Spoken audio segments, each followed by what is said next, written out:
Bismillahirrahmanirrahim. Assalamualaikum warahmatullahi wabarakatuh. Alhamdulillahi rabbil alamin wa afdalus salati wa atammut taslim ala sayyidina Muhammadin asyrafil anbiya'i wal mursalin wa ala alihi wa sahbihi ajma'in. Subhanaka la ilma lana illa ma 'allamtana innaka antal alimul hakim. Wa la hawla wa la quwwata illa billahil aliyyil azim. Rabbi shrah li sadri wa yassir li amri واحلل عقدة من لساني يفقه قولي وسدد لساني واهد قلبي بحق سيدنا محمد صلى الله عليه وسلم. اللهم ألهمنا بالعلم وزينا بالحلم وأكرمنا بالتقوى وجملنا بالعافية. اللهم أخرجنا من ظلمات الوهم وأكرمنا بنور الفهم وافتح علينا بمعرفة العلم وحسن أخلاقنا بالحلم وجعلنا ممن يستمعون القول فيتبعون أحسنه والحمد لله رب العالمين. Alhamdulillah, bersyukur kehadrat Allah Subhanahu wa taala dengan taufik dan izin daripada Allah kita dapat bersama-sama meneruskan lagi pembacaan dan kajian kita daripada kitab Hasyiah Asy-Syarqawi 'alal Hudhudi. Kita berhenti pada muka yang ke-89 pada kata muhasyi walam yuridhu Allah Ta'ala minhu. Ini nak mensyarahkan dan menghuraikan pada bahagian perkaitan antara suruh dan juga kehendak. Suruh Allah dan kehendak Allah. Dia kata ka imani man sabaqa fi ilmi Allah Ta'ala annahu la yu'minu ka Abi Jahlin wa adra bihi fa innahu ma'murun bil imani wa lam yuridhu ta'ala minhu. Bismillahirrahmanirrahim. Qala al-muallifuna rahimahumullahu ta'ala wa nafa'ana bihim wa bi'ulumihim wa asrarihim fid darain amin ya rabbal alamin. Qawluhu wa lam yuridhu Allah ta'ala. Qala al-muhasyi, kata Syekh Syarqawi, walam yuridhu Allah Ta'ala. Dan Tuhan tidak ingin berlaku. Apa dia ni? Allah Ta'ala suruh Abu Jahal beriman, tetapi Tuhan tidak ingin berlakunya keimanan tu daripada Abu Jahal. Ay li'annahu law aradahu lawaqa'a. Kerana kalau Allah menghendakikan keimanan itu, nescaya akan berlaku keimanan tu. Nescaya Abu Jahal akan beriman. Bukti bahawa Tuhan tidak ingin bahawa Abu Jahal tidak beriman. Menunjukkan bahawa Tuhan tidak ingin Abu Jahal beriman. Famadhhabu ahli sunnati. Maka mazhab ahli sunnah. Apa kata dia? Anna Allah Ta'ala, bahawa Allah Ta'ala arada imanal mu'min. Allah menghendaki iman orang beriman wa kufral kafiri, dan kufur orang yang kufur. Lau arada minal kafiri al-imana. Kalau Allah Ta'ala menghendaki daripada orang kafir itu keimanan, wa qaddarahu alaih, dan Allah Ta'ala takdirkan ke atas keimanan, la waqa'a, nescaya akan berlaku. Kalau Tuhan ingin orang kafir tu beriman dan Tuhan tetapkan gitu, nescaya akan berlaku gitu. Wa qala ahlul i'tizal, berkata ahli mu'tazilah. Golongan i'tizal, mu'tazilah kata apa? Innahu ta'ala arada minal jami'i al-imana. Allah menghendaki daripada semua orang ini keimanan. Allah nak semua orang beriman. Fa'ajabal mu'minu, maka menyahut kehendak Tuhan itu oleh orang beriman. Orang beriman ikut dan patuh kepada kehendak Allah. Wamtana'a al-kafiru, tapi enggan orang kafir. Jadi orang kafir ni tak boleh. Jadi itu pandangan Mu'tazilah. Jadi pandangan ini kalau ikutnya, sebab itu ada orang terpengaruh dan terikut. Sebab ada bahagian rasional tu ada. Kerana apa? Dia tidak sebagaimana golongan-golongan yang mempertikaikan kenapa berlakunya kejahatan di alam ini, berlakunya kezaliman, berlakunya kejahatan, berlakunya salah laku, penganiayaan dan juga perkara-perkara bencana ini. Adakah itu semua daripada Tuhan? Dia mempersoalkan tentang apa yang berlaku di alam ini dan dia menyatakan kalau itu datang pada Tuhan, maka tidak patut Tuhan itu sebegitu. Nampak? Dia tak lihat pada bahawa segala perkara itu makhluk Allah dan Allah itu berkuasa di atas setiap perkara. Maka Mu'tazilah kata Allah nak semua orang beriman. Orang beriman dia akan tunduk dan patuh kepada kehendak Tuhan. Adapun orang kafir dia ingkar. Dia menghalang keimanan. Kenapa jadi Mu'tazilah ni begini? Wasababuhu annahum qasul ghaiba ala syahidi. Sebabnya kerana mereka mengkiaskan al-ghaib, perkara ghaib, iaitu nisbah perkara ketuhanan, dia kiaskan ke atas asyahid, perkara yang dapat dilihat ni, makhluk ni. Kias benda yang berkaitan Tuhan dengan makhluk. Kias al-ghaib ala syahid ini tidak dipakai lah. Pada umumnya lah dia ada beberapa ahli sunnah menerima. Beberapa kita kata bahagian kias ghaib yang diterima, antaranya fil haqiqah, fil syurut, fil illah. Itu semua perbahasan, rasanya penuh nak sebut sikit lah sebelum ni. Jadi Allahumma salli ala sayyidina Muhammad, itu perbahasan panjang berkaitan ini. Kita kalau tengok baliklah video sebelum ni, rasa anda dah sebut. Okey. Jadi di sini dia kata pada konsep asalnya qiyas ghaib ala syahid ini tak dipakai. Asasnya begitu. Walaupun perinciannya kita juga ahli sunnah juga menggunakan pada masalah-masalah tertentu, tapi ketatlah pada sebab-sebab tertentu saja. Nampak tak? Pada keadaan-keadaan tertentu sahaja. Sebab apa? Sebab perkara ghaib ni kita tidak mampu faham dengan akal kita. Tak mampu faham dengan akal kita. Jadi bila begitu, bagaimana kita nak mengkiaskan dengan benda yang nampak dan makhluk ini? Nampak? Okay. Jadi dia kata ulama-ulama ahli kalam kita, dia kata boleh diterima ataupun kita guna juga prinsip ini pada masalah nak mengilhadkan al-ghaib bisyahidi pada 4 perkara.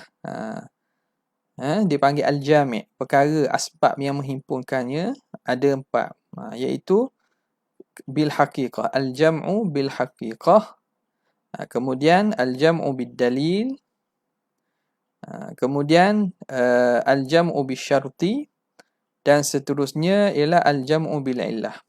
Macam apa tu? Makna pada masalah ini, hakikat, contoh. Dia kata hakikat alam ini, hakikat al-alim. Al-alim, orang yang al-alim. Apakah hakikat al-alim? Man qama bihi ilmu, iaitu yang ada padanya sifat ilmu. Ini dalil kita, ini kita lihat pada syahid, makhluk.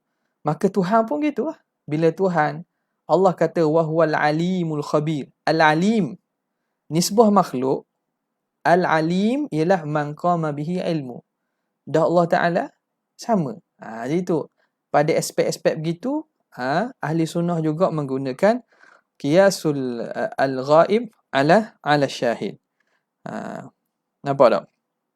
Contoh lain lagi, kita kata pada ghaib, pada syahid ini, untuk sesuatu itu bersifat dengan ilmu, dia mesti ada sifat hayat, mesti hidup. Kalau tidak ada sifat hayat, dia tidak ada sifat ilmu. Maka samalah Allah Ta'ala alim. Maka sifat ilmu Tuhan, tentulah Allah Ta'ala bersifat dengan hayat juga. Bersifat dengan hayat. Jadi qiyas al-jam'u bil illah wal jam'u bil syarti wal jam'u bil dalil wal jam'u bil haqiqah. Ini antara yang diterima oleh ahli sunnah lah. Jadi hak ni tak termasuk lah ni. Pada umumnya qiyas ghaib ala syahid ini tak diterima. Tidak diterima pada perkara-perkara yang mana tak mampu akal sampai. Okay. Bila begitu, bagaimana? Mu'tazilah yang dia kata Allah ini tidak mustahil Allah Ta'ala ni menghendaki perkara jahat. Sebab mereka melihat kalau nisbah manusia. Macam mana? Fara'au anna muridasyarri syarirun. Mereka melihat orang yang menghendaki. Orang yang menghendaki kejahatan, orang itu jahat. Orang yang menghendaki kejahatan, dia itu jahat. Syirir. Kata bahasanya syirir. Orang yang menghendaki jahat, dia itu jahat. Syirir. Baca. Syirir. Orang yang nak buat jahat. Jahat tak? Jahat lah. Orang yang nak buat jahat, dia itu jahat. Okey. Kemudian wal kufru syarrun, dan bermula kufur itu satu kejahatan. Orang nak mencuri itu jahat. Orang yang nak mencuri itu jahat tak? Jahat lah. Berkehendak kepada kejahat itu jahat. Maka mereka mengkiaskan apa yang berlaku pada alam ini, daripada makhluk ini, bila seseorang menghendaki kejahatan, orang itu syirir, orang itu jahat. Dan kufur itu kejahatan. Kufur itu satu bentuk kejahatan. Fala yasihu an yuridahu ta'ala, maka mustahil, tidak sah bahawa menghendakinya oleh Allah Ta'ala. Tak munasabah Tuhan nak perkara jahat.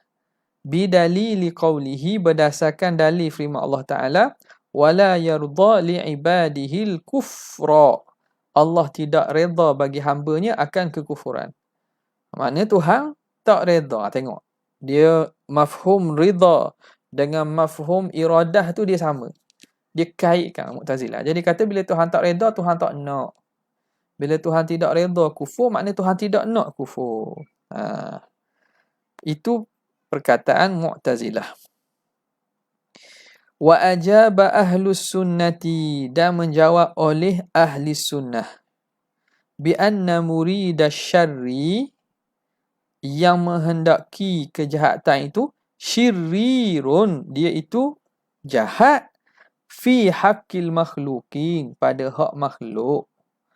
Orang yang menghendaki perkara jahat, dia itu syirir, dia itu jahat, itu pada hak makhluk faqat sahaja. Wa amma fi haqqihi ta'ala, adapun pada hak Tuhan, fahuwa yaf'alu fi mulkihi ma yasha'u, maka dia berhak melakukan dalam pemilikannya, dalam kerajaannya, dalam perintahannya apa yang dia kehendaki. Faqiyasuhu 'ala syahidi la yasihhu, maka qiyas Allah di atas makhluk yang kita dapat lihat ini tidak sah. Tak sahlah di sini. Tidak ada satu jami' atau sebab yang dapat menghimpunkan dua perkara ini. Dua benda yang berbeza dah.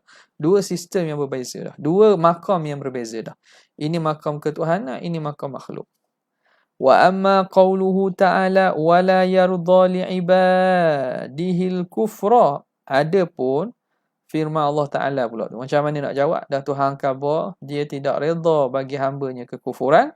Adapun firman Allah Ta'ala itu, fa'ujiba anhu, maka dijawab daripadanya, bi'annahu minal 'ammi alladhi urida bihil al-khususu. Dia lafaz yang am, tapi maksudnya khusus. Lafaz ayat itu umum, tapi maksud dan kefahaman ayat itu khusus. Penafsiran dia khusus. Macam mana? Wala yarda li'ibadihi al-kufra, ay wala yarda li'ibadihi al-mu'minina.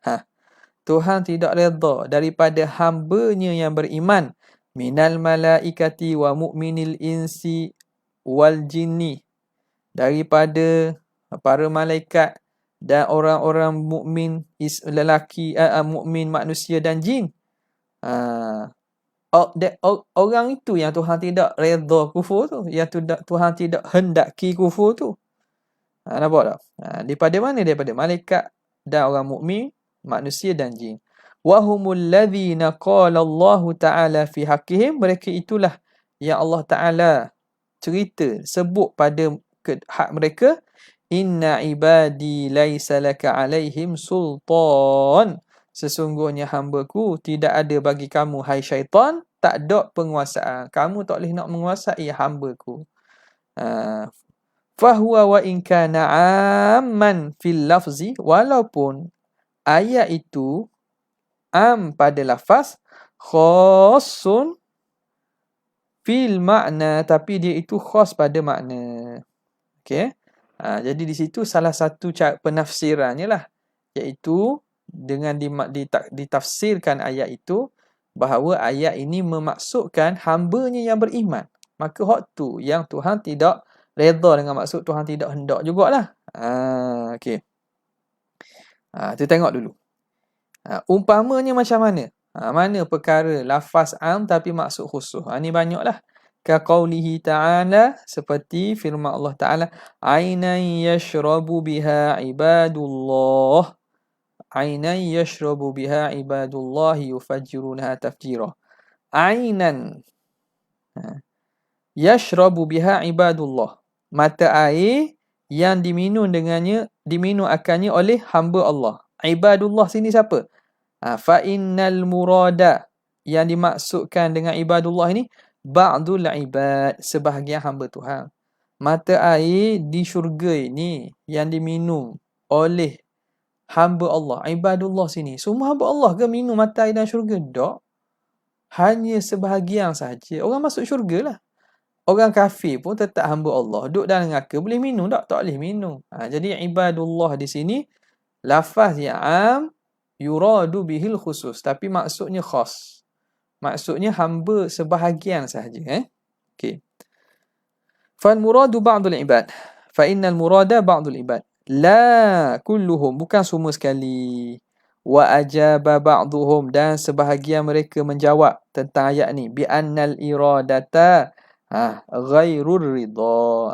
Ni yang biasa kita maklumkan dalam Jauharatut Tauhid karangan Syekh Ibrahim Laqani. Dia kata, Imam Al-Laqani kata apa?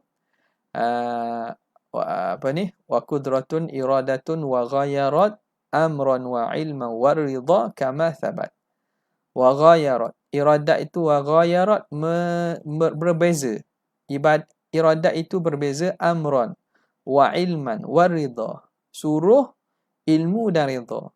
Jadi iradat ni lain, dia bukan lazim ataupun bukan sama dengan ridha, bukan sama dengan suruh. Okey. Annal iradata ghairu ridha. Fa ma'na la yardahu. Jadi makna la yarda apa dia? Wala yarda li ibadihi. Apa maksud wala yarda li ibadihi al-kufr? Tuhan tidak redha makna la yashkuruhu lahum. Tuhan tidak mensyukur akannya bagi mereka. Tuhan tidak jadikan benda itu sebagai perkara yang mereka buat. Tuhan tak syukur makna Tuhan tak balas kekufuran atas mereka, makna Tuhan tak redha lah maksudnya. Bak redha dengan maksud apa? Ar-ridha bi makna asyukr.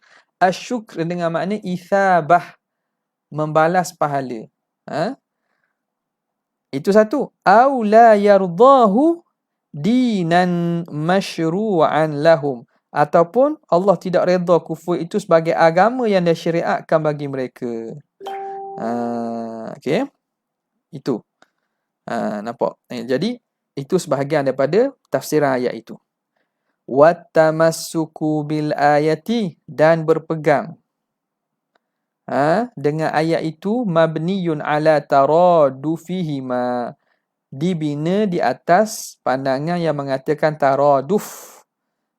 Ada taraduf ni makna sama. Mutaradif. Taraduf makna sama. Sama antara iradat dengan ridha. Yang tu mereka berhujah dengan ayat Quran ini, wala yarda li ibadihil kufr. Sebab mereka menganggap ar-ridha dengan iradah tu sama. Mabniyun ala taradufihima wa huwa batil. Ini pandangan yang batil. Balir ridha imma bahkan ridha itu sama ada imma mubayinun lil iradati, sama ada dia lain daripada iradat. Binaan ala annahu min sifatis sulubi. Dibina di atas pandangan ini, dibina di atas yang mengatakan bahawa ridha itu daripada sifat sulub. Sifat salbiyah. Sifat yang ertinya penafian. Dengan makna apa? Dengan makna wa'arrafahu ba'dahum, dan mentakrifkan redha oleh sebahagian mereka bi'annahu adamu li'tiradi, bahawa redha itu tidak bangkang. Tuhan tidak bangkang alal fi'li, atas perbuatan. Makna redha tu makna tidak ada bangkangan, tidak ada penolakan di atas perbuatan tu. Tak ada i'tirad. Contoh, yang di-Pertuan Agong meredai perlantikan si fulan sebagai Perdana Menteri. Contohnya lah. Redha ni tak ada bangkang. Tu makna redha. Redha dengan maksud adamul i'tirad. Jadi adam ni nafi. Sebab itu sebahagian mengatakan bahawa redha ni juga dikategorikan daripada sifat as-salub, sifat salbiyah. Okay. Itu satu. Ini binaan ala annahu ala anna ridha min sifatis sulub. Ni kata imma mubayyinun. Tadi pertama imma balir ridha imma mubayyinun, makna yang berbeza. Au akhassu minha, ataupun ridha itu lebih khusus daripada iradat. Ridha itu makna yang lebih khusus minha minal iradah.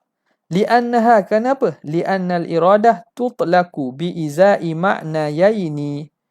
Kerana iradat itu diitlakkan pada bandingan dua makna. Izat ni makna pada menyatakan, pada lawanan. Izat ni makna pada menyatakan, pada lawanan. Al-lafzu bi'izail makna. Ini ilmu wad'i kan? Apa dia? Iaitu wad'u al-ma'na bi'iza'il lafzi, meletakkan makna, ataupun wad'ul lafzi bi'iza'il ma'nan, meletakkan lafaz menunjukkan pada satu makna. Tu dalam ilmu wad'a kan, meletakkan. Satu contohnya kita kata apa? Kita kata cangkul. Cangkul, faham tak? Kita kata apa? Pen. Pen, maknanya apa? Alat untuk nulis namanya pen. Kita letakkan alat untuk nulis itu dengan nama pen. Wad'ul lafzi bi'iza'i ma'na. Letak lafaz sesuai dengan satu makna. Untuk menunjukkan satu makna. Okey. Jadi, iradat itu sendiri diitlaq bi'iza'i ma'nayain. Bagi menunjukkan kepada dua makna. Apa dia? Pertama, iradatu takdirin. Iradat dengan maksud penentuan. Iradat takdir. Wa iradatu ridha. Iradat dengan maksud redha. Jadi, kehendak itu, iradat itu sendiri, kalau kita perhaluskan, ada dua aspek sisi dia. Ada dua makna. Iradat dengan makna kehendak, makna Allah menentu. Kehendak dengan maksud redha. Boleh juga. Kita pun, pada bahasa kita pun, iradat dengan dua makna tu juga. Makna itu kita guna sebenarnya. Kita berkehendak. Makna kita tentukan macam tu. Kita nak berlaku. Makna kita redha berlaku. Jadi sebab itu dia kata, li'annaha ay li'annal iradata tutlaku bi'iza'i ma'nayain. Diletakkan bagi menunjuk dua makna. Apa dia? Iradatu takdirin wa iradatu ridha. Okey. Wathaniyatu, dan yang kedua, akhassu minal ula. Mana iradatu ridha ni? Itu makna kedua. Lebih khusus daripada ula, daripada makna iradatu at-takdir. Lebih khusus lagi. Mana?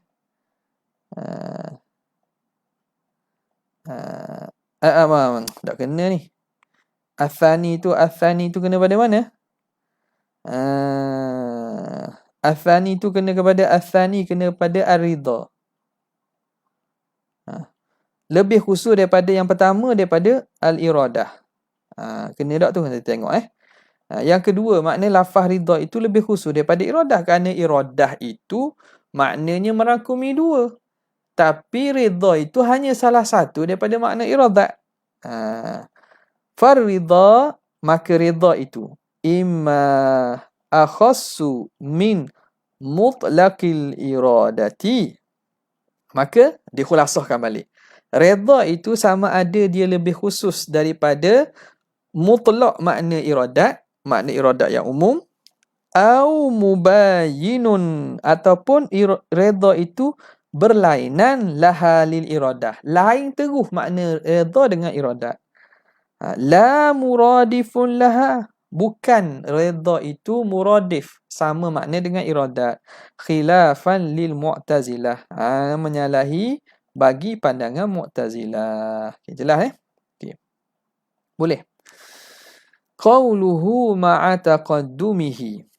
Berserta terdahulunya. Ini nak cerita apa ni? Tersebut lagi. Az-zuhul lah. Az-zuhul. Adamul ilmi. Dalam satu nuskhah yang kita tanya baru ni, apa dia? Dia tak ada ma'alah. Yang ni kalau kita nak andaikan bahawa ada tulisan tertulis di situ, wadzuhulu huwa, kalau tidak pun az-zuhul adamul ilmi. Bermula lalai itu ialah adamul ilmi bi syai' ma'a taqaddumihi, iaitu tiada tahu tentang sesuatu berserta mendahului tahu. Makna dulu tahu, sekarang ni tak. Wal ghaflah, ada pun ghaflah itu, kita panggil lupa ataupun lalai itu lebih umum daripada sebelum ini tahu, terdahulu ilmu ataupun tidak. Jadi ghaflah tu sama ada tak tahu langsung ataupun dulu tahu, sekarang lupa. Adapun az-zuhul itu, sekarang ni lupa tapi sebelum ni tahu. Sekarang ni lupa, sebelum ni tahu. Okey. Jadi dia kata qauluhu ma'a taqaddumihi, beserta taqaddumihi, terdahulunya, terdahulu ilmu. Ai al-ilmi, taqaddumihi ai taqaddumil ilmi. Jadi maknanya zuhul ini orang itu dah ingat, sekarang ni tak ingat, tapi sebelum ni ingat. Sebab itu peringkat lupa ni pun kalau kita tengok pada bismillahirrahmanirrahim. Minum air bismillah.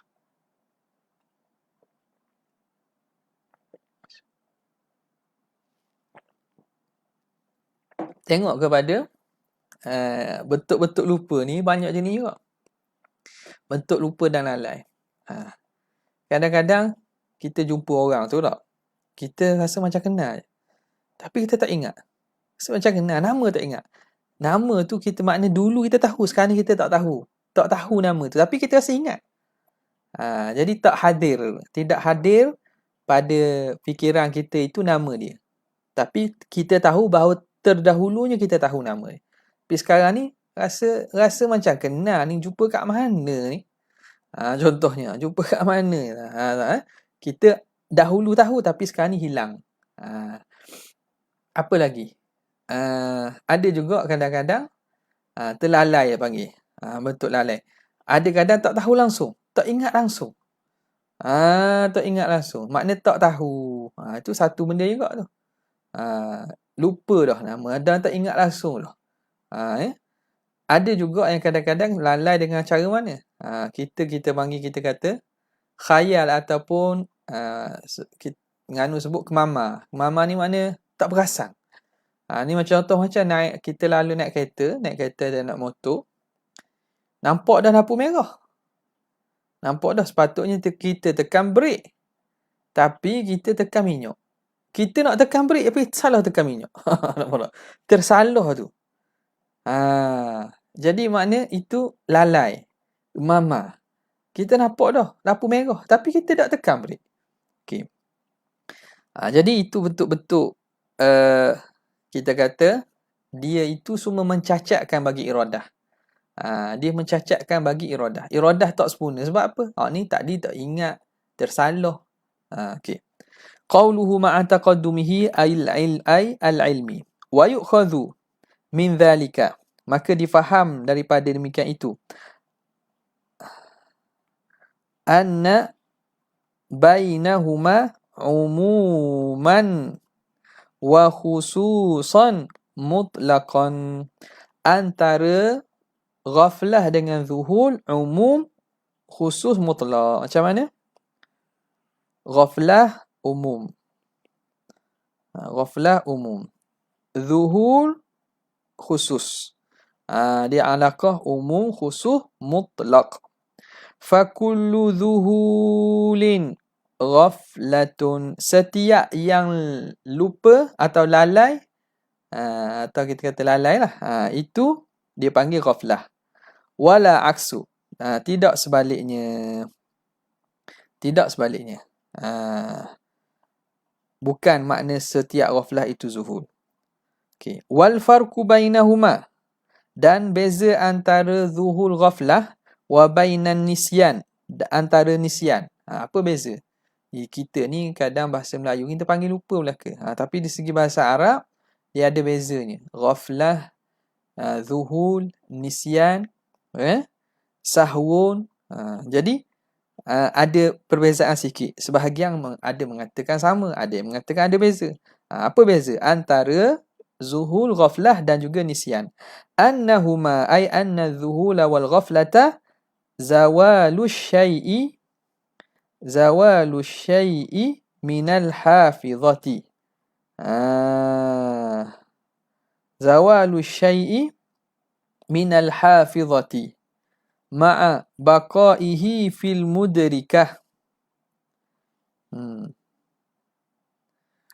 Jadi hilang sesuatu daripada hafizah ma'a baqaihi fil mudrikah, tapi kekal pada mudrikah. Mudrikah alat pencaman lah, tapi dari segi ingat tu tak ingat, tapi dia masih reti faham. Dia pada mudrikah tu ada lagi, tapi pada hafizah, pada ingatan tu tak ada. Maknanya dia tak boleh nak recall. Tak boleh nak recall balik. Apa nama ni? Kalau orang tu tak boleh nak recall balik nama dia. Tapi dia pada mudrikah tu dia ada lagi. Okey. Hafizah ni apa dia? Dia kalau istilah ni ulama bahagikan bahagian akal lah. Bahagian mudrikah ini bahagian depan otak kita. Hafizah ni dia panggil hadis kita ni duduk belakang. Khazanah, tempat simpang.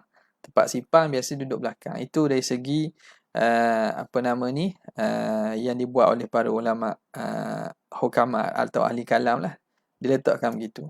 Dari segi apa nama ni, kita panggil ilmu perubatan, lain tu suku kira lah. Ini benda ini boleh berkembang, ilmu ini dengan berkembangnya peredaran masa dan juga kemajuan sains. Cuma pada asalnya mudrikah ni pada bahagian depan, hafizah ni pada bahagian belakang. Sebab itu kadang kalau kena hentuk di bahagian depan ni, kadang dia lupa-lupa sekejap je, tapi tak hilang ingatan. Tapi kalau kena teruk pada bahagian belakang kepala ni, ni kadang hilang terus ingatan ni. Tak ingat dah nama, tak ingat duduk mana, tak ingat langsung dah. Sebab hafizah tempat simpang tu belakang tu. Okey. Kemudian dia kata apa sini? Bi khilafin nisyan. Lain dengan nisyan. Fa innahu zawalu syai'i minal hafizati wal mudrikah. Nisyan itu hilang sesuatu daripada hafizah dan mudrikah. Tak ada belaka. Hak ingatan lama long term pun hilang juga. Hak short term memory pun hilang juga. Tak boleh nak mari dah. Tak boleh nak cari balik dah. Nampak tak? Okey. Ma'an sekaligus. Waqila kata qil. Az-zuhulu wal ghaflatu mutasawiyani. Zuhul dengan ghaflah itu mutasawiyan. Sama sahaja. Jadi ni isu lughah lah. Isu bahasa. Isu lughah. Sama ada dua itu makna sama ataupun berbeza. Waqila az-zuhulu a'ammu minal ghaflati. Ada yang mengatakan zuhul itu lebih umum daripada ghaflah, wan nisyan, dan juga lebih umum pada nisyan. Jadi zuhul itu lebih umum pula, terbalik pula. Li'annal ghaflata, kerana ghaflah itu zawalu syai'i minal hafizati. Ghaflah itu zawalu syai' minal hafizah, hilang sesuatu daripada simpanan hafizah. Ma'a baqaihi fil mudrikah, beserta kekalnya pada mudrikah. Wan nisyanu zawaluhu minhuma, dan nisyan itu hilang daripada kedua-duanya. Wadzuhulu a'ammu min dhalika, zuhul pula lebih umum daripada demikian itu. Fayan faridu an kullin, maka bertunggalan, bersendirian daripada setiap satu, an kulli wahidin an kulli wahidin fil akhara, bertunggalan setiap satu pada yang lain. Jadi apa dia? Zuhul ini bertunggalan dia. Daripada setiap satu pada yang lain. Zuhul dia lebih umum daripada apa nama ini? Daripada nisyan dan juga ghaflah. Wa amma sahwu, adapun sahwu, lupa itu, fahuwa ala hadha, maka di atas takrif ini muradifun lil ghaflah, dia menyamai bagi ghaflah. Kama yu'khadhu min qawlil qamus, sebagaimana diambil dari perkataan qamus. Qamus Fairuz Abadi, Qamus al-Muhit. Apa dia dalam qamus sebut tu? Ghafala anhu ghufulan. Ghafala anhu ghufulan. Dengan maksud apa? Tarakahu wasaha anhu. Ni dia guna ghaflah dengan saha. Dia guna saha dengan makna ghafala. Ghafala anhu ghufulan ay saha. Saha anhu. Makna sahwun dengan ghaflah sama. Intaha. Ini daripada kalam qamus. Wujud balik dalam qamus. Qamus Fairuz Abadi. Intaha. Amma alal awal, adapun atas pandangan pertama, famuradifun, maka dia muradif lizuhul, menyamai bagi zuhul. Okey, habis. Qawluhu hadha ay tafsiru zuhuli wal ghaflati bima dhukira. Tafsiran zuhul dengan ghaflah tu dengan yang tersebut. Lil muallifi, bagi muallif, itu tafsiran muallif, pengarang kitab. Ay sahibil matni, tuang punya matan. Itu Imam Sanusi lah, Muhammad bin Yusuf As-Sanusi. Kama huwa zahiru, sebagaimana zahir. Wa qawluhu bihadzal mahal, pada tempat ini, ay ala hamishil matni, pada hamish tepi matan. Mana ni? Ni kita sebut dulu kan. Pada tafsiran zuhul ini, dia kata hadza ma zahara lil muallif wa man zahara lahu khilafu hadza fal ajru lahu fi ilhaqihi bihadzal mahal. Maka muhasyir kata pandangan yang mengatakan zuhul dan ghaflah ini dengan makna dan takrif yang tersebut itu ialah pandangan yang zahir di sisi Imam Sanusi. Adapun pandangan yang lain ada juga. Ulama yang pada kitab apa nama ni? Kitab syarah Hudhudi ni, dia letak takrif yang berbeza dengan takrif yang dibawa oleh Imam Hudhudi. Dibawa letak takrif yang berbeza. Tapi diletaknya di tepi. Diletak di tepi. Jadi diletakkan pada tempat ini ai ala hamishil matni, letak di tepi matang. Hamish matang, hamish tepi yang matang. Au hamishi syarhi, atau hamish syarah. Matang, tepi matang ataupun tepi syarah.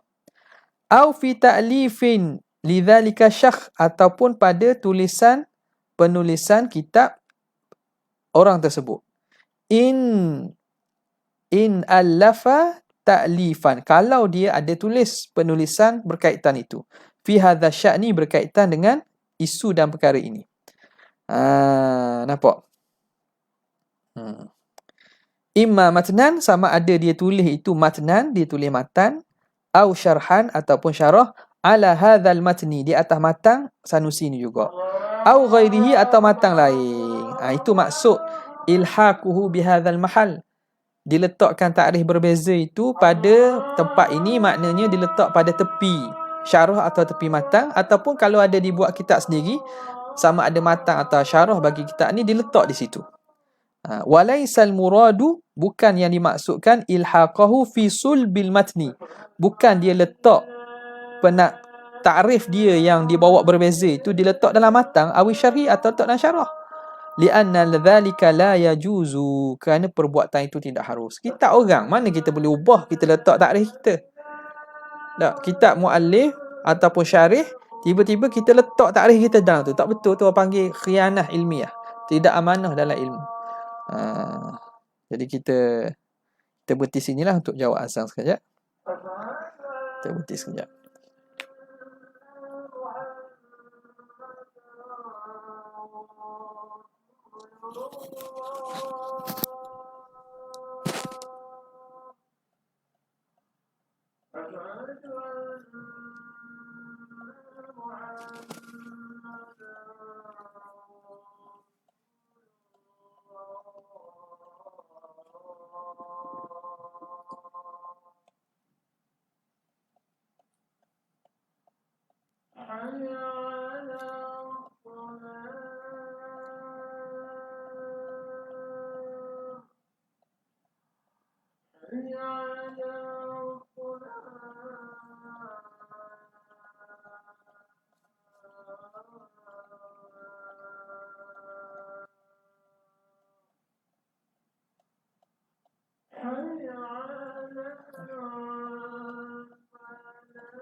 Allahumma salli ala sayyidina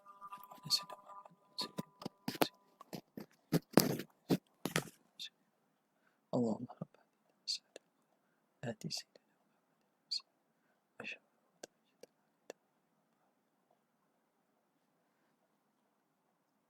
Okey, kita sambung balik. Dia kata itu yang dimaksudkan ilhaq. Pada kalam ini fala ajru lahu fi ilhaqihi bihadzal mahal. Dia sertakan pada perbincangan ini, pada tempat perbincangan ini. Bukan maksud dia letak dalam matan ataupun syarah. Lianna dzalika la yajuz, kerana perbuatan itu tidak harus. Mana boleh kita orang matan kita tambah hak kita dalam tu. Syarah kita tambah yang hak kita dalam tu. Lima yalzamu alaihi min adamil al-wuthuqi binisbati syai'in ila muallifin apa? Muallifina. Kerana lazim pada perbuatan itu dengan tidak ada min adamil wuthuq, tidak dapat dipercayai, tidak dapat dipastikan nisbah sesuatu kepada muallifin, kepada penulisnya. Bila ada dia panggil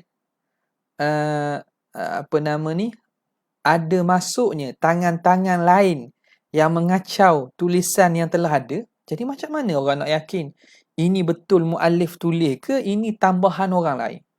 Dari segi amanah ilmiah, dari segi dari segi kita kata akademiknya, kalau bahasa sekarang ni lah, isu akademik ni, dari segi ulama kita pun sangat ambil berat ni. Mana-mana penambahan yang ingin dibuat tak boleh dibuat dalam matan ataupun dalam syarah, sebab itu hak tuan punya dia. Jadi kita nak buat tepi. Sebab itu ulama kita ajar letak tanda la'alla sawab, diam. Bukan padang lepas tu tulis balik tak. Nampak? Sebab apa? Sebab dia lazim bila buat begitu tidak ada yakin dah nak nisbahkan sesuatu kepada penulis. Kita tak tahu ni siapa tulis ni, apa tulis. Lihtimali an yakuna ma wujida musbatan, kerana boleh diihtimal apa yang didapati musbatan, sabit terdapat dalam nuskhah itu fi kalamihim, pada kalam mereka, min islahi man waqafa ala kutubihim, itu daripada baik pulih. Islah ni makna baik pulih yang dibuat oleh man, orang yang mendapati pada kitab-kitab mereka. Orang yang dapat ambil kitab mereka tu, dia alih, dia baiki. Jadi dia baiki, dia tulis dalam. Jadi kita tak tahu hak ni daripada yang telah dibaiki oleh orang mari ke diang ke hak betul-betul penulis. Sebab itu salah. Dan inilah yang banyak yang berlaku dalam kitab-kitab imam-imam kita, a'immah kita yang diterbitkan oleh golongan Wahabi. Buktinya banyak sangat lah, tak boleh sebut lah. Sebab apa tak boleh sebut, boleh cari. Carilah dalam internet tu banyak. Mereka menerbitkan balik, mencetak balik kerana mereka ada duit. Mereka boleh cetak nuskhah yang mahal-mahal dengan dengan kertas mahal, jual dengan harga murah. Tapi mereka mereka khianah pada ilmu. Nisbah tak betul pada penulis pun ada. Buang apa yang penulis ada, letak dia buang. Ni banyak sangat. Anda pernah jumpanya Ihya. Cetakan belah sana, negeri mana di Saudi sana, dia buang bahagian-bahagian dan dia kata Ihya. Masalah kalau dia kata kitab dia lain, ataupun dia kata tahzib, tahulah tahzib dia buat, tapi dia namakan kitab dengan nama asal. Ini salah satu benda yang silap. Bahkan dari segi periwayatan hadis pun begitu. Jangan berlaku dalam periwayatan naskah-naskah kan, yang meriwayatkan hadis. Ulama-ulama yang mensyarahkan hadis, kalaulah rawi yang meriwayatkan hadis daripada rawi, nama rawi itu salah, tapi dia samak, dia dengar gitu. Dia dengar dengan sebutan salah, dia kena tulis sebagaimana yang dia dengar. Walaupun dia kata dia dengar daripada tok guru dia sebut nama salah, dia kena tulis gitu. Dan dia tak boleh nak ubah sendiri. Ubah dengan makna baiki pada matang. Nak baiki luar. Baiki pada luar. Jadi di situ menunjuk kita supaya apa? Nak menjaga keaslian tu. Makna kalau diriwayatkan dengan salah pun, riwayatlah dengan salah, tapi dia letakkan tambih pada tepi di luar itu. Bukan makna kita baiki kan. Kita baiki, kita ni. Tak. Jadi itu telitinya ulama kita, yang mana ini yang hilang daripada golongan-golongan Salafi Wahabi, sebab mereka ialah tatawul ala kutubil ulama ini. Mereka bermain dan mereka tala'ub dengan nuskhah ini, sehingga kan akhirnya dihidangkan bahan kepada masyarakat bercampur al-haqqu bil batil, kebenaran dan juga kebatilan. Nas'alullah al-afwa wal afiyah. Qawluhu yalzamu minhu wujudul kainat. Wallahu ta'ala a'la wa a'lam. Sekadar tu saja untuk malam ni. Kita sambung pada hari Ahad pula insya-Allah. Jazallahu anna sayyidina Muhammadan sallallahu alaihi wasallam ma huwa ahluh. Jazallahu anna sayyidina Muhammadan sallallahu alaihi wasallam ma huwa ahluh. Jazallahu anna sayyidina Muhammadan sallallahu alaihi wasallam ma huwa ahluh. Subhana rabbika rabbil izzati amma yasifun. Wa salamun alal mursalin walhamdulillahi rabbil alamin. Assalamualaikum warahmatullahi wabarakatuh.